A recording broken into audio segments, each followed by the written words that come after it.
ദത്തേട്ടാ, ആദി. അല്ല, അപ്പൊ ഇതുവരെ എത്തിയില്ലേ?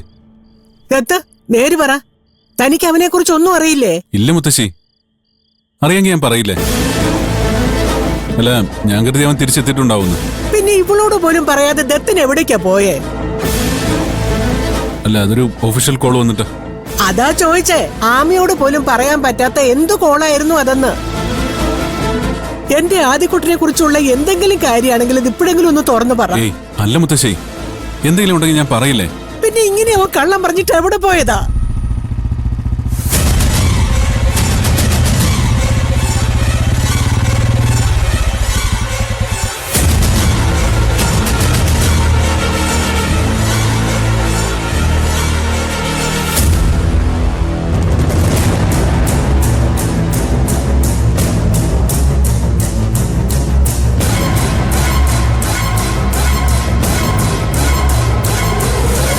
എന്താ എന്താ എല്ലാരും ഇങ്ങനെ നോക്കിയിരിക്കുന്നേ?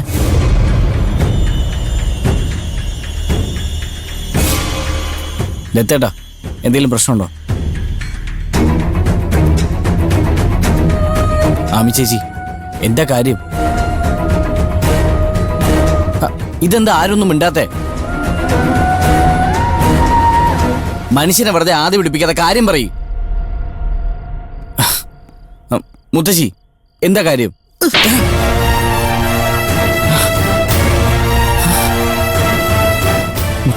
മുത്തശ്ശിയോ? ആരുടെ മുത്തശ്ശിയാ? വിളിച്ചു പോകരുത് എന്നെ മേലിൽ അങ്ങനെ. എന്താ അമ്മ ചേച്ചി ഇതൊക്കെ? ചേച്ചിയെങ്കിലും ഒന്ന് പറ. ചേച്ചി, ഇന്ന് മുതലടാ നീ ഞങ്ങളോട് കള്ളം പറഞ്ഞു തുടങ്ങി. കള്ളോ? ഞാൻ എന്ത് കള്ളവാ പറഞ്ഞേ? നീ ഒന്നും പറഞ്ഞില്ല. കൊല്ലത്ത് പോവാന്ന് പറഞ്ഞിട്ട് നീ എവിടെയാടാ പോയത്? നീ എന്താ വിചാരിച്ചേ? ഞാനൊന്നും അറിയില്ലെന്നോ? കഴിഞ്ഞടാ, തീർന്നു. ചെമ്പകശ്ശേരിയിലെ ജയശങ്കരി അമ്മയുടെ സർവ്വാഹങ്കാരവും ഇന്നത്തോടെ അവസാനിച്ചു. ലോകത്ത് ആരോട് നീ കള്ളം പറഞ്ഞാലും എന്നോട് പറയില്ലെന്ന് ഇവരോടൊക്കെ വാദിച്ച് ഞാൻ തോറ്റുപോയി. നീ എന്നെ തോൽപ്പിച്ചു കളഞ്ഞു. സന്തോഷായടാ, എനിക്ക് സന്തോഷായി. മുത്തശ്ശി എന്തറിഞ്ഞിട്ടാ ഈ പറയുന്നേ? അറിഞ്ഞതൊക്കെ തന്നെ ധാരാളം. ഇനി എനിക്കൊന്നും കേൾക്കണ്ട. കഴിഞ്ഞു, എല്ലാം കഴിഞ്ഞു.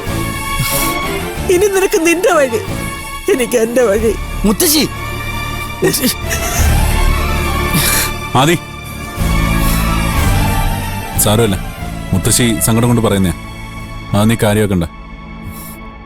പക്ഷേ എനിക്കറിയണം. എടാ, നീ എന്തിനാ കള്ളം പറഞ്ഞ? നീ എന്തിനാ കോട്ടയത്ത് പോയത്?